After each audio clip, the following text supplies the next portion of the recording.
सामने रखना चाहता हूं कि कैसे हमारे जन्म होने से लेकर हमारे मरने तक टैक्स पे टैक्स सरकार हमसे वसूलती है, जनता से पैसा लिया। टैक्सेस वास्तव में जरूरी हैं, लेकिन सवाल यह है कि क्या ये टैक्सेस हमारी इकोनॉमी को बढ़ा रहे हैं या हमारी इकोनॉमी को खा रहे हैं। माननीय श्री राघव चड्ढा जी 10 मिनट। शुक्रिया madam. Tax to live, tax to die and tax everything in between.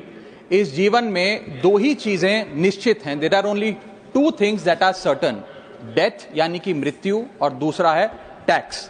इस जहां से उस जहां तक जहां भी जाओगे, हर मोड़ पर हर जगह मुझे ही पाओगे, यानी कि टैक्स। मैडम, सपना था विश्व गुरु बनने का, बन गए हम टैक्स गुरु। और इतना टैक्स जो भारत की आबादी सरकार के खजाने में डालती है, उसके बदले सरकार जनता को देती क्या है, यह बहुत बड़ा सवाल है। कौन सी ऐसी हाई क्वालिटी सर्विस है जो फ्री ऑफ कॉस्ट जनता को दी जाती है? क्या हमें quality health care free of cost मिलता है? नहीं मिलता। क्या हमें वर्ल्ड क्लास एजुकेशन मिलती है? नहीं मिलती। क्या हमें फ्री वर्ल्ड क्लास ट्रांसपोर्टेशन मिलता है? नहीं मिलता। क्या हाई क्वालिटी रोड्स मिलती हैं? अगर अच्छी हैं तो टोल टैक्स भरना पड़ता है। क्या 24 घंटे सातों दिन बिजली आती है? नहीं आती। तो इतना सारा जो टैक्स सरकार इकट्ठा करती है, उसका करती क्या है? इसीलिए मैं कहना चाहता हूं दैट वी इन इंडिया पे taxes like in developed countries to get services like in sub-Saharan countries. Madam, from the moment a child is born to the very moment his family mourns his death, the government is there at every step, not to help you, but to tax you. और आइए एक रोमांचक यात्रा पे चलते हैं। माननीय वित्त मंत्री जी हर बार मेरे सवालों का जवाब देते हुए मुझ पर तंज कसती हैं और कहती हैं कि शायद ये चार्टर्ड अकाउंटेंट नहीं है, इनकी डिग्री असली नहीं है, तमाम तरीके की बातें मेरे बारे में कहती हैं, निजी हमले करती हैं। मैं उनका बहुत सम्मान करता हूं, मेरे मन में उनके प्रति बहुत आदर है, ओहदे में, हैसियत में, उम्र में, अनुभव में बहुत बड़ी है मुझसे। लेकिन आज मैं इस सीए की डिग्री को किनारे करके सरल भाषा में आम आदमी की तरह इस देश के आम आदमी का दर्द आपके सामने रखना चाहता हूं कि कैसे हमारे जन्म होने से लेकर हमारे मरने तक टैक्स पे टैक्स सरकार हमसे वसूलती है। मैं आपके सामने जीवन के 8 चरण, 8 स्टेजेस ऑफ लाइफ रखना चाहता हूं। फर्स्ट स्टेज ऑफ लाइफ, जब इंसान पैदा होता है, that is the birth stage. बच्चे के पैदा होने से पहले, उसकी आंखें खुलने से पहले जो उसको वैक्सीन लगती है, उस पर 5% जीएसटी लगता है। जिस अस्पताल में बच्चा पैदा होता है, उस हॉस्पिटल के कमरे के चार्जेस पर अगर 5,000 रुपए से ज्यादा का कमरा हो तो 5% जीएसटी लगता है। बेबी केयर के आइटम्स पे 5% जीएसटी लगता है। और अगर उसके माता पिता बच्चे के पैदा होने पर मिठाई बांटे तो मिठाई पर 5% और चॉकलेट पर 18%, 28% जीएसटी लगता है। दूसरा चरण जीवन का इन्फेंसी और चाइल्डहुड, यानी कि बचपन। बचपन में बेबी फूड जो खरीदा जाता है उस पर 12 से 18% जीएसटी, डाइपर जो खरीदा जाता है उस पर 12% जीएसटी, बेबी स्ट्रोलर पे 5 से 12% जीएसटी, और जो खिलौने बच्चे को दिए जाते हैं उन खिलौनों पर भी 12% जीएसटी लिया जाता है। जब मुंडन होता है बच्चे का, पहला हेयर कट जिसे कहते हैं, उस हेयर कट की सर्विसेज पर भी 18% जीएसटी, और पहली बर्थडे पार्टी पर जो फोटोग्राफी होती है, फोटो खिंचवाई जाती है, उस फोटोग्राफी सर्विसेज पर भी 18% जीएसटी। यहां तक कि नामकरण की बर्थडे पार्टी जो की जाती है उस पर भी केटरिंग सर्विसेज से लेकर खान पर 18% जीएसटी सरकार वसूलती है। अब बच्चा स्कूल जाना शुरू करता है तो स्कूल जाने पर यूनिफॉर्म से लेकर जूतों, स्कूल बैग, लंच बॉक्स, सब पर जीएसटी लगता है। 12% जीएसटी नोटबुक पर लगता है, 18% जीएसटी स्टेशनरी आइटम पर लगता है। और उसके बाद अगर कोई एक्स्ट्रा करिकुलर एक्टिविटी बच्चे को करनी हो, कोई म्यूजिक क्लास करनी हो या फिर कोई स्पोर्ट्स कोचिंग की क्लास वो ले ले, उस पर भी 18% जीएसटी देना पड़ता है। प्राइवेट ट्यूशन ले तो उस पर भी जीएसटी, और पहली साइकिल जो बच्चा खरीदता है उस पर भी 12% जीएसटी देना पड़ता है। तीसरी अवस्था जीवन की, टीनेज ईयर्स, ये वो काल होता है जो सबसे मस्त मौला टाइम होता है जीवन का, बेहतरीन बेफिक्री का। इसमें बच्चा, यंग जवान लड़का लड़की अपना पहला स्मार्टफोन खरीदते हैं। उस स्मार्टफोन पर जीएसटी लगता है, अगर महंगा हो, विदेशी हो तो इंपोर्ट ड्यूटी भी लगती है। फिर वो अपना फोन रिचार्ज कराता है, उस पर जीएसटी लगते हैं। ब्रॉडबैंड इंटरनेट का कनेक्शन लेता है, उस पर जीएसटी लगता है। नेटफ्लिक्स, स्पॉटिफाई या वीडियो गेम की सब्सक्रिप्शन लेता है, उस पर भी जीएसटी देना पड़ता है। और अगर अपने दोस्तों के साथ पिक्चर देखने बाहर जाए तो पिक्चर की टिकट पर जीएसटी, एंटरटेनमेंट टैक्स और पॉपकॉर्न पर भी जीएसटी अब लगने लग गया है। तो तमाम तरीके के सॉल्टेड कैरेमल पॉपकॉर्न पर भी सरकार आपसे जीएसटी वसूलती है।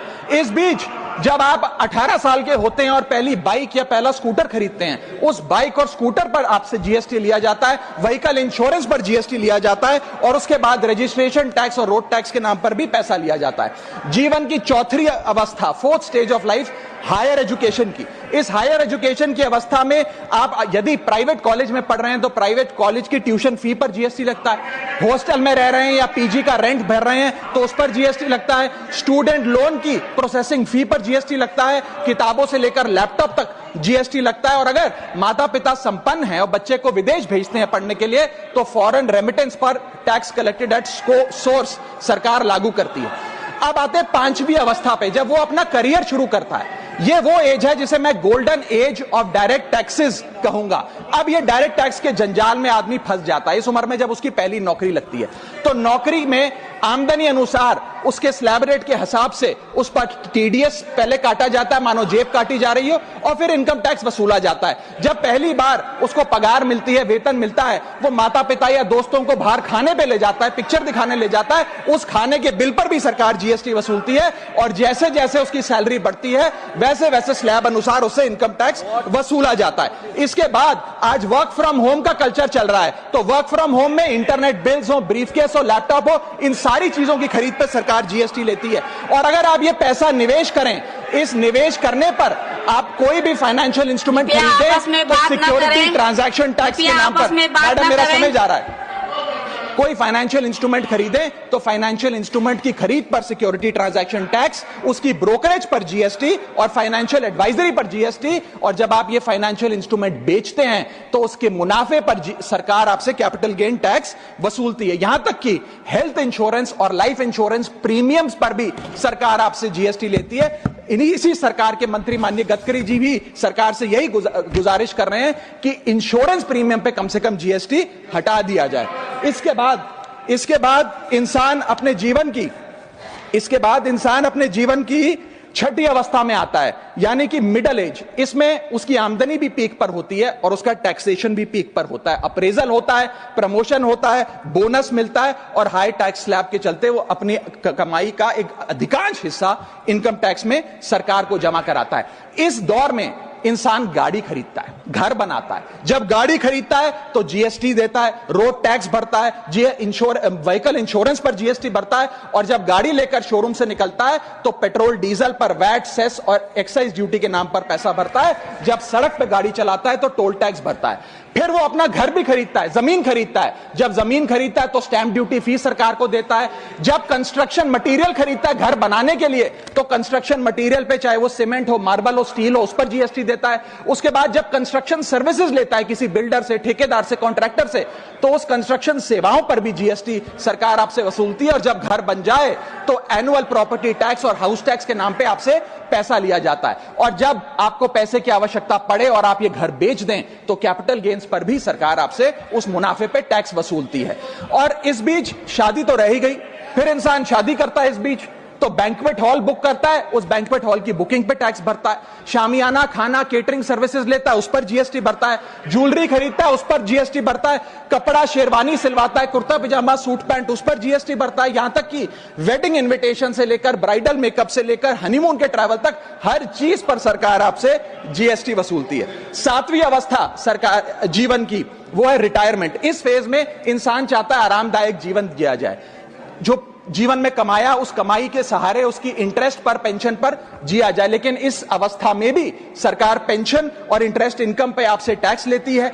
बूढ़ा हो जाता है, दवाई इलाज की जरूरत पड़ती है तो हेल्थ केयर बिल पर, दवाइयों पर आपसे जीएसटी लिया जाता है। लाइफ इंश्योरेंस और हेल्थ इंश्योरेंस प्रीमियम पर तो जीएसटी लेती है। और इस दौर में वो अपनी वसीयत लिखता है, फैमिली विल, उस फैमिली विल पर जो लीगल फीस देता है उस लीगल फीस पर भी उसे जीएसटी देना पड़ता है और स्टैंप ड्यूटी देनी पड़ती है। और आठवीं जीवन की अवस्था यानी कि जीवन की समाप्ति, जब उसका स्वर्गवास हो जाता है, उसके जीवन का अंत हो जाता है, यहां भी सरकारें उसका साथ नहीं छोड़ती, यहां पर भी सरकारें उस पर टैक्स लगाती हैं। जब कोई इंसान मरता है तो उसके अंतिम संस्कार में देसी घी, चंदन, वुड, नारियल, इत्तर जैसा सामान इस्तेमाल होता है, उस पर भी जीएसटी लगता है। और जब उसके मरने के उपरांत अखबार में ऑबिचरी की इश्तेहार छपाया जाता है, उस पब्लिकेशन ऑफ ऑबिचरी न्यूज़पेपर पर भी 5% सरकार जीएसटी लेती है। और मरने के बाद जब प्रॉपर्टी उसके बच्चों को या परिवार वालों को दी जाती है, उस म्यूटेशन पर भी सरकार आपसे ड्यूटी सेस लेती है। ये है life cycle of taxation model.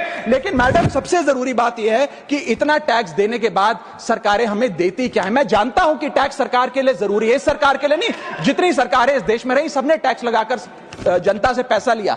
Taxes वास्तव में जरूरी हैं, लेकिन सवाल यह है कि क्या ये टैक्सेस हमारी इकोनॉमी को बढ़ा रहे हैं या हमारी इकोनॉमी को खा रहे हैं? क्या इससे हमारी जिंदगी बेहतर हो रही है या हमारी जिंदगी बदतर हो रही है? इतने टैक्स लगाने की वजह से आज हमारी आमदनी घट रही है, इस वजह से खपत गिर रही है, कंजम्पशन गिर रही है, डिमांड नहीं बढ़ रही है और प्रोडक्शन गिर रही है। इस वजह से पूरा इकोनॉमिक साइकिल जो हमारा इकोनॉमी का चक्का है वो धीमा हो गया है। मैडम इस देश में, बस समाप्त कर रहा हूं, इस देश में मैं मेरी पार्टी के टाइम से आप ले लीजिएगा, मेरी पार्टी के टाइम से ले लीजिएगा। मैडम इस देश में 80 करोड़ जनता 5 किलो फ्री राशन के सहारे जी रही है। आपको जान के अचंभा होगा, इस 80 करोड़ जनता से भी ये सारा जीएसटी लिया जाता है, दिन प्रतिदिन लिया जाता है, जो आज मैंने पढ़ के सुनाया। सिर्फ अमीर नहीं, गरीब से गरीब आदमी भी जीएसटी देता है। और अंत में मैं बस इतना ही कहना चाहूंगा कि क्योंकि इतना टैक्स लगा लगाकर सरकारें जनता का खून चूसती हैं, उस वजह से आज एफएमसीजी की सेल्स घट रही हैं, एफएमसीजी के स्टॉक गिर रहे हैं,